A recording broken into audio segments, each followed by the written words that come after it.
కొంతమందికి నన్ను చూస్తే ఏమనిపిస్తుందో తెలీదండి. విచిత్రమైన క్వెషన్‌లు అడుగుతూ ఉంటారు. నిన్న ఎప్పుడూ మాట్లాడలేని ఒక ఆవిడ నా దగ్గరికొచ్చి, "మీరు ఏ ఉద్యోగం చేస్తారు అమ్మగారు?" అని అడిగింది. "జీతం లేని ఉద్యోగం చేస్తాను" అన్నా. "అయ్యో! అదేం ఉద్యోగం అమ్మగారు?" అని అడిగింది. అందరిలాగా నేనేం చెయ్యను, హౌస్ వైఫ్‌ని, ఇంట్లో ఏం చెయ్యను, ఖాళీగా ఉంటాను అని సమాధానం అయితే చెప్పను నేను. ఎందుకంటే హౌస్ వైఫ్‌లు ఖాళీగా ఎందుకుంటారు? పొద్దున్నుంచి లేచిన దగ్గర నుంచి ఏదో ఒక చాకరీ ఉంటూనే ఉంటుంది. అలాంటప్పుడు మనం ఖాళీగా ఉంటామని ఎందుకు సమాధానం చెప్పాలి చెప్పండి?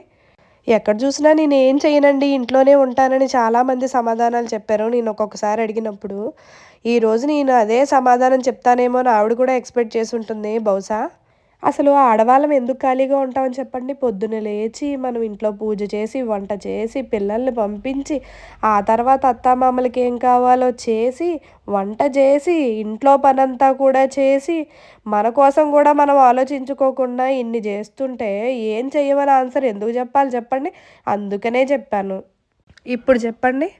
నేను వాళ్ళకి చెప్పిన సమాధానంలో ఏమైనా లోపం ఉందా? తప్పుందా? పొరపాటుందా? ఇంకేమైనా ఉన్నాయా చెప్పండి? అందుకనే అలాంటి సమాధానం ఇచ్చాను. ఒక్కొక్కసారి మనతోటి విచిత్రమైన క్వెషన్‌లు వేసేవాళ్ళు గూడా ఉంటారు. అలాంటి వాళ్ళతో మనం కొంచెం జాగ్రత్తగా మసులుకోవాలి. ఓకే.